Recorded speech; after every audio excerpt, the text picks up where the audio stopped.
IVM.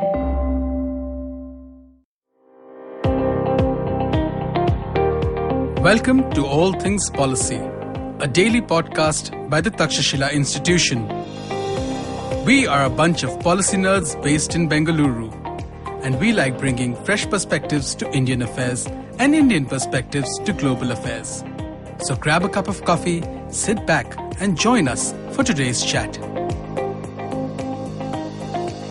Hi everyone, I am Sarthak and I welcome you to one more episode of All Things Policy.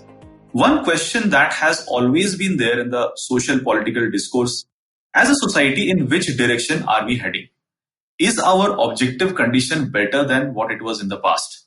Is the objective condition of the present generation better than the previous generations?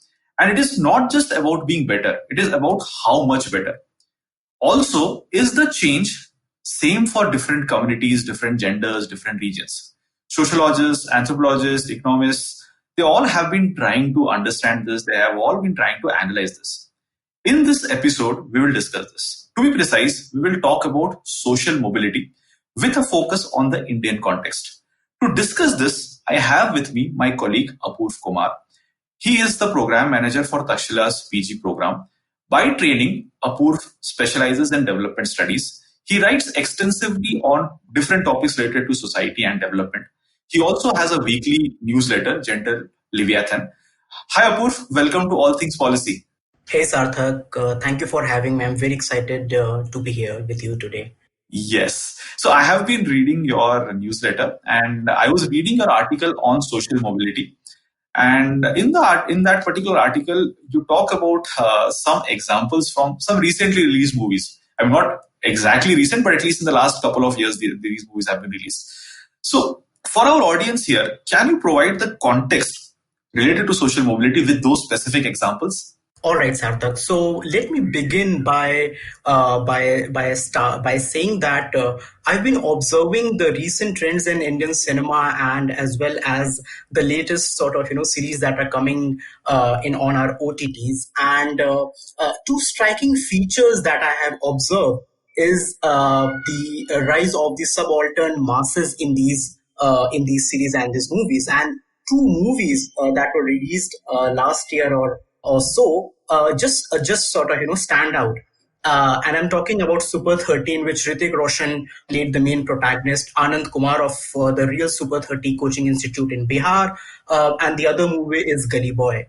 And in both these movies, there are two different kind of dialogues spoken by the protagonists, but the message of these dialogues are the same.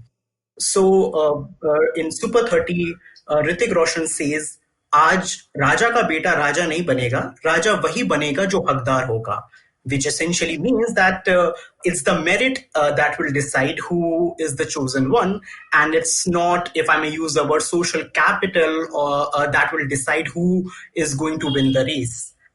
Similarly, in Gully Boy, Murad, played by actor Ranveer Singh, so in one of his conversation with his uncle says that नौकर का बेटा नौकर बनेगा, ये फितरत है, which essentially means that it's been destined that son of a servant will be servant. He will serve at the end of the day, and you should not dream beyond your means. But what Super 30 or Anand Kumar did in that movie, or what Murad did in Gully Boy, is something that we saw.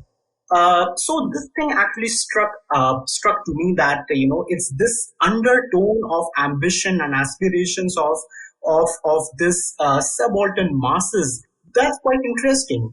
And I thought that how is it sort of related to the overall social mobility of Indian society? And that's when I wrote that long newsletter a couple of months ago. Yes, exactly. I mean, social mobility is something which is quite interesting in the sense that the position that you hold in the society right now, whether it can change or not, and how much it can change over a period of time. Also, the point that you are mentioning here, that the social position is also something which is dependent on multiple things. If I look at someone's position in Indian society, it can be because of one's economic position, it can be because of one's status position, and it can also be because of one's power position. And mind you, all these things can be overlapping, or sometimes it might also be disjointed, in the sense that a person might have a lower position in the economic hierarchy, but that person might have a higher position in the status hierarchy, or that person might also have a lower position in the power hierarchy. Sometimes you might be lower along all these three hierarchies, and sometimes you might be higher at all these three hierarchies, but many times they are just disjointed. So this is something which is really interesting, I think, in the Indian context. And there are different types of mobility here. I mean, some people can have social mobility along economic lines. Sometimes, though it is very rare, you might have social mobility along status lines, which is very rare, because status typically in Indian context is because of caste position. So wherever you are born in the Indian society, most likely you will not be able to change your caste position. While in terms of power, over a period of time, in case of India, there has been some changes. I mean, you can change your position along this. These are some dimensions of social mobility. Are there any more dimension to social mobility?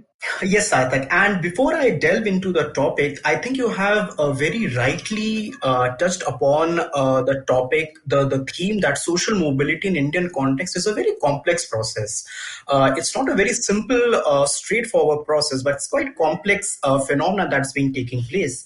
And I would just like to sort of, bring out this thing that in today's Indian Express, political scientists Christophe Jaffrelot and Suhas Palshikar, in two different articles and op-ed pieces, they have, and the background of these pieces are Bihar elections, and they have said that in India, post-Mandal, there are few sections of the society, and they are referring to the upper OBCs, who may be got politically and socially mobilized, but economically they have not got mobilized.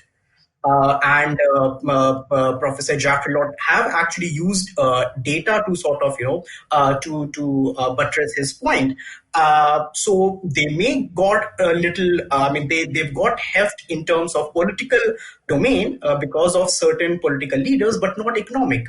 So it's quite a complex process. The context of my piece a couple of months ago was Arvind Subramanian's and Rohit Lamba's paper in February.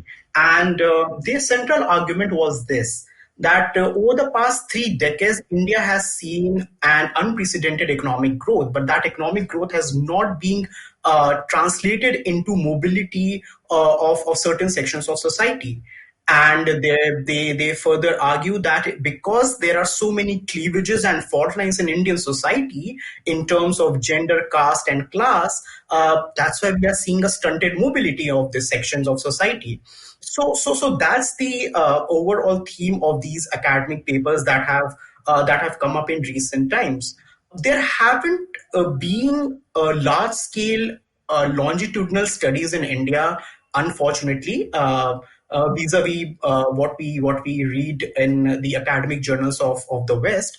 But IHDS, some of the data that the researchers of social mobility in India use are that of IHDS, and that gives them sort of a broad idea of different sections of society and how they are faring in terms of socioeconomic mobility, and are their social mobility stunted, or is it like freewheeling?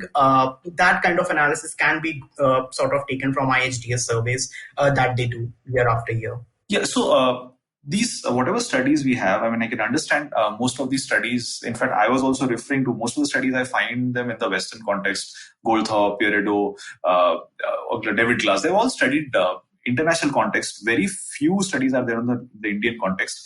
But if you look at the factors which can probably lead to social mobility, what are some of the common factors you think lead to social mobility? I mean, some of these factors can be social, and some of these factors can be at individual level as well.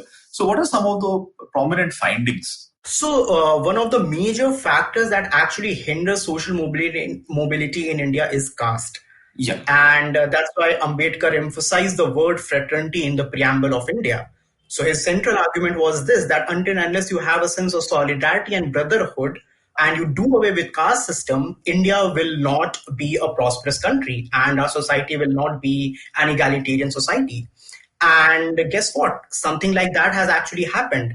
A couple of years ago, scholars Paul Novosad and Usher, they published a study, and in which they showed that the scheduled caste, scheduled tribes, and Muslims have actually seeing these are the communities that are seeing stunted mobility over the years.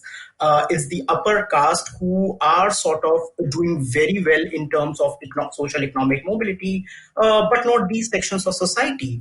And so that's one aspect, and they have very beautifully mapped. They have done this thermal mapping of India, in which they have shown in red sort of areas, the red shade, the areas in India that are not doing well in terms of social upward mobility, and it's the same EAG states that are not doing quite well in terms of social mobility. So you have this complex factors of caste, you have complex factors of class and gender that sort of plays a major role.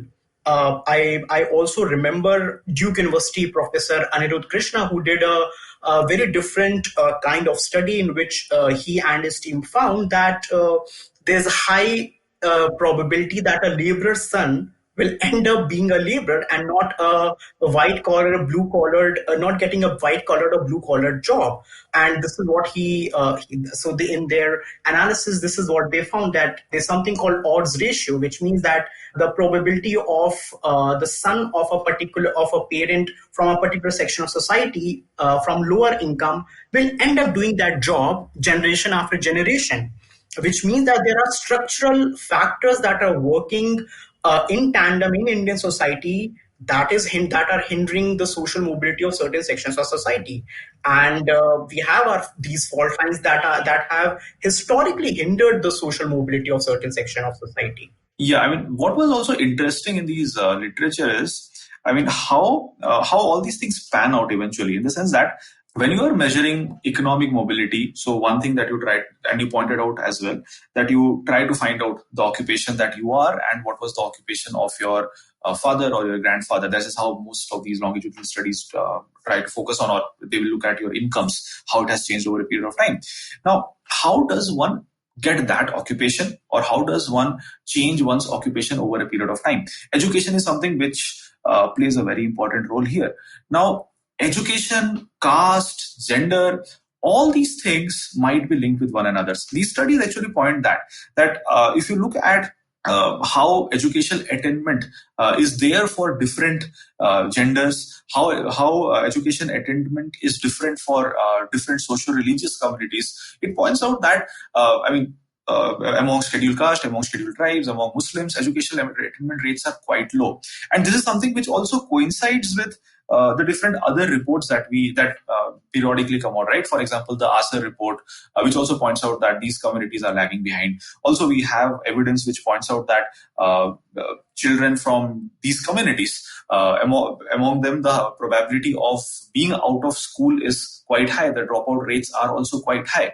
And this, in turn, in future, can have massive impact on the socio-economic mobility. That's right, Sarthak. And my understanding from this kind of literature is this, that these kind of social mobility divergence, if you will, these divergence starts right at the beginning. So it's the accident of birth that determines this divergence. So if you are born in a lower caste and a lower caste family in, let's say, a North Indian state, this means that you are already in a very disadvantaged position.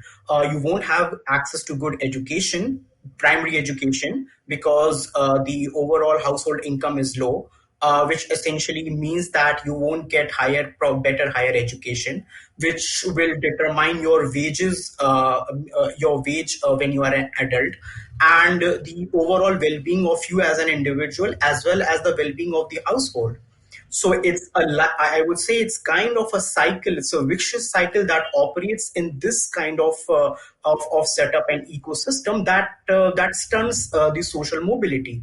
And it's it's actually quite complex, as you have said, because the Sam Usher and others studies which I quoted a short while ago, they they actually started by tracking these educational outcomes, and it is then they where they realize that it starts from the education and then from their incomes and then the overall household, the well-being of the household. Similarly, with Anirudh Krishna's paper, he's talking about occupation, which is determined by education, right? So it's a very structural and systemic disadvantageous factors that keep on working to your disadvantage and to the disadvantage of the community whose social mobilities are not that great in Indian society. Yeah, it is a nice point that you mentioned that many of these things are because of the accident of birth. But there are also some instances where certain communities, they have mobilized on their own. There are some instances where collective mobilization, collective efforts by certain communities have given them some edge, or over a period of time, they have improved their position. There have been some policies from the side of the state, for example, positive discrimination, which also might have benefited some communities. I mean, that is also something that you pointed out in the beginning, that the example that you mentioned from the recent Bihar elections, right? So how some communities are doing well. Economically, they might not be doing well, but at least when it comes to the power positions, the power dynamics of the status, they might have improved. And there are also examples of certain communities. For example, you have Idavas in Kerala who have improved because of collective mobilization. And over a period of time, they themselves put their own efforts. They had their own schools, and over a period of time, economic upliftment has also happened, and to some extent, the status positions has also changed. That's right, Sarthak. But the examples that you have quoted, those sections of society who have climbed up the ladder of social mobility, those examples are very few in India. And those are pockets of excellence, if you will. There are sections of, there are a few countries in South India, especially in South India, who have sort of defied this law, this kind of logic, and they have climbed up the ladder. And a prime example is another community. And the biggest IT company in India is being sort of was founded and being led by a person from that community. And it's quite a fascinating history if you read how they dominated Sivakasi firecracker industry, and then they moved to the very different kind of a chemical industry, and then to ink, and then to IT.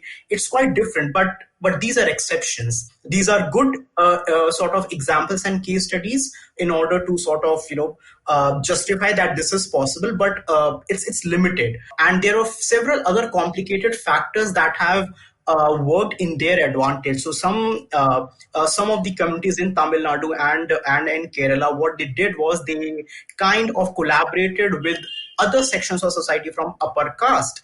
This is what sort of Prerna Singh in her book also talks about when she talks about mobility and welfare, something that is completely absent in northern India. It's completely absent above Deccan Plateau. So it's quite a complex, and it's also these region-centric, I would say, these examples and phenomena that have emerged. We should learn from them, and we should see that what are those best practices or what are the kinds of collaborations that they have done in order to uplift their brothers and sisters. Yeah, I mean, this is something which is the regional dimension that you're talking about, the geographical dimension that you're talking about. It is perfectly brought out in the high resolution GIS map that Novosad also shares, right? We will be linking his work with this particular podcast. But what is important here is, if you observe the southern parts of India, here you have very high mobility, upward mobility, while places like Rajasthan, Uttar Pradesh, Bihar, pockets in Madhya Pradesh, here the level of upward mobility is very low. So it probably points out that the structural barriers, whatever are there to social mobility, have not been diluted, or they remain very, very strong in these areas. That's right, Sarthak. And let me add another point. If you see in the map, the greener, so southern states are green and the northern states are red. the recent book by scholar Amit Ahuja, the book's title is "Mobilizing the Marginalized."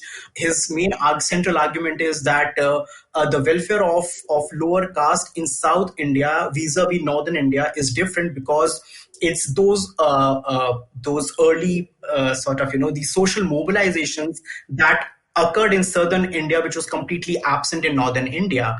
And since these communities got socially mobilized, they were more assertive to demand for better welfare from the state. And hence they were able to sort of climb up that social mobility ladder, something that was completely missing in northern India and in eastern India as well. Yeah, true. And there is, I don't know how much it has been studied in the Indian context, but there have been some studies, the Western studies. For example, Lipset studies it. He has studies called the Lipset-Zitterberg thesis. He links social mobility with industrialization and urbanization. So those places where you have more amount of industrialization, urbanization, the chances of social mobility is also more, because again, here the different positions that are there in the society needs to be filled with people who are best suited for it, right? So if you are having a lot of social barriers, different kind of hurdles, so the right fit will not be there. I mean, there is a position which requires someone who is best suited to do that. But if, let's say, there is some religious barrier or social barrier or caste barriers, that those positions will not be filled. So if you are having high levels of industrialization, urbanization, maybe social mobility will also be high. And this also is somewhere reflected in this map, where the southern parts, again, some western parts, especially Maharashtra, some of the industrial belts, if you see, or places where you have high levels of urbanization, they are performing better when it comes to upward mobility. That's right, Sarthak. I think there is a geographical angle to this phenomena because southern states and states like Maharashtra, they've been very active in terms of trade historically, and they are coastal states as compared to landlocked North Indian states.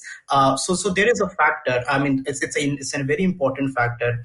In most of these Western studies, there were several factors. So, for example, in the recent book by Professor Angus Deaton, Deaths of Despair, the factor that he sort of unpacks is the higher education. So the Americans who have not got a sound higher education, they end up getting more affected by mental health issues and suicides and drug overdose, vis-a-vis Americans who have better higher education and better job prospects and better social mobility.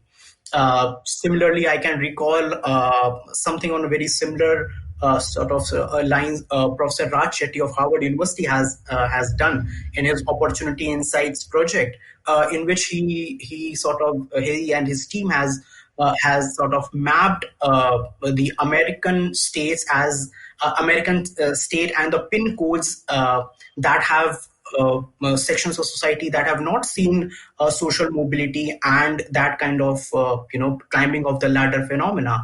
So it's quite a complex process, and there are 8 to 10 factors that sort of work in tandem that sort of determines and result in this stunting of social mobility or enhancement of social mobility. Yes, and again, if social mobility is restricted, it has massive consequences. I mean, you just pointed out some of the mental health issues that people might be facing. Political factors are also there.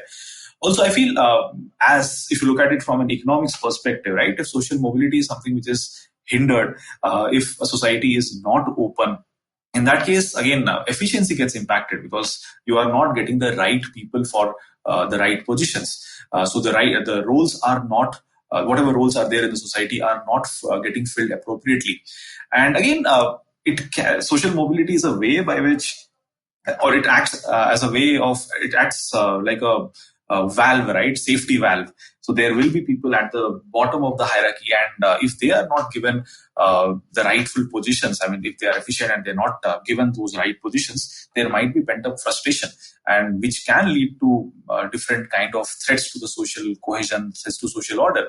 While if you are having a society which respects meritocracy or which has mechanisms by which it can be respected, then it will act as a safety valve. And yeah, again, social order and all these different kind of threats that are there can be taken care of. Do you also see something like this in Indian context? You have also written something about that, right? How it has been impacting politics in Indian context.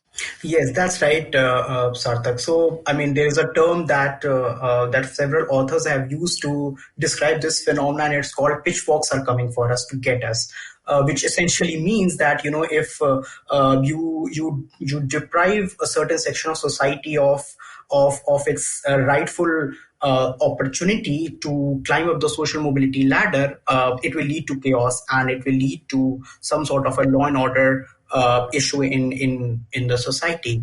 And the paper that you are referring to is the paper written by Thomas Piketty a couple of years ago, in which he argues that the sections of society in India who have not historically seen social mobility, the tendency of this section of society voting for rabid right-wing parties is very high, because the parties who were supposed to talk of social justice have actually failed them.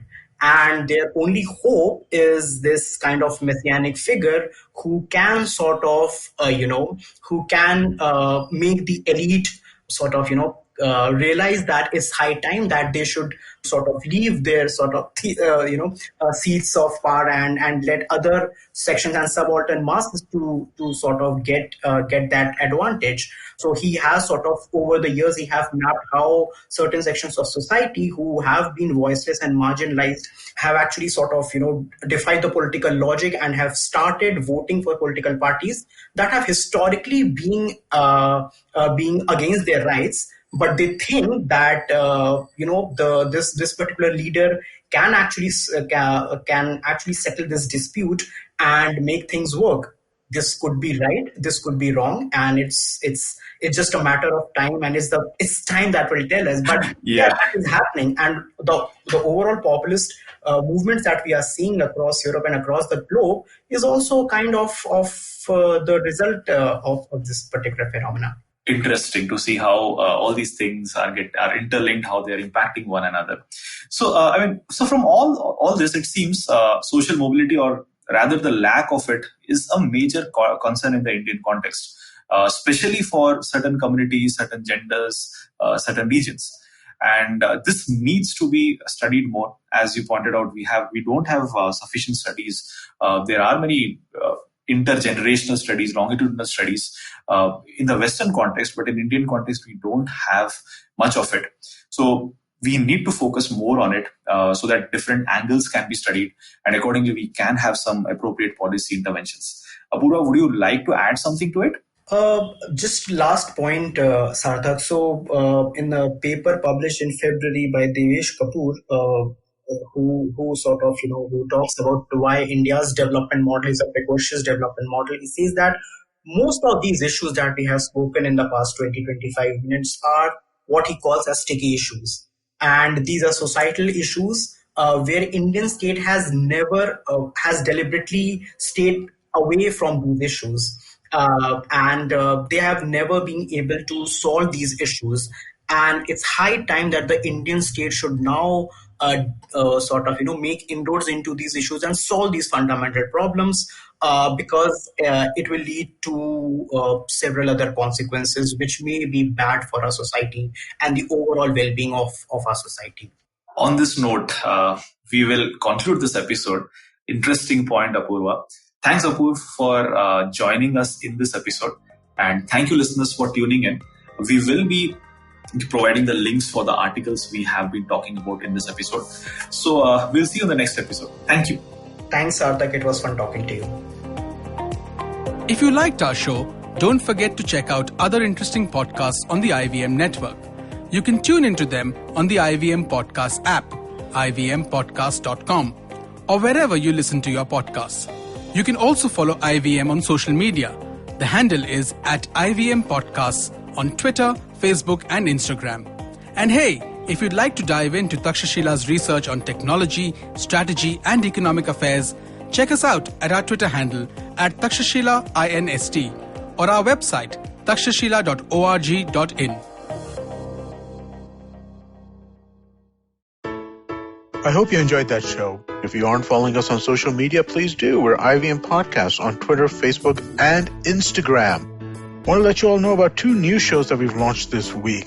The first one is Millennial Athlete, hosted by Tanvi and Shlok. Both of them are, they spent their life playing badminton, and they know a lot of athletes, and they want to talk about the particular challenges that athletes face. Really, really great conversations. Do definitely check that out. The other show that I wanted to mention to you that we launched this week is Naan Curry. Naan Curry is a show it's about food and the history of food and the economics around food and its consumption and all that kind of stuff. It's a really, really interesting conversation. It's hosted by Sadaf, Zanata chef and former MasterChef India finalist, and Archit, who is a researcher who writes on behavioral science and economics. Definitely worth checking out. Besides that, we had a great week as always, right? Great stuff on all the normal shows. Do check those out. But with that, hope to see you again next week. Are you constantly seeking happiness? Wondering how to make the most of every day? How not to let your inhibitions stop you from achieving your goals? It's now time to get your A game on. It's time to unlock your true potential. Tune in to the Empowering series with me, Zarina Poonawalla, to feel empowered in all genres of life. From behavioral skills to management skills, from health to relationships, from mental well-being to emotional well-being, and of course your finances. I've got you covered. With these tips and tricks from me, Zarina, and true life stories from my amazing guests, you're bound to bring your purest to the table. Tune in to the Empowering series with Zarina Poonawalla every Thursday on the IVM Podcast app, website, or wherever you listen to podcasts.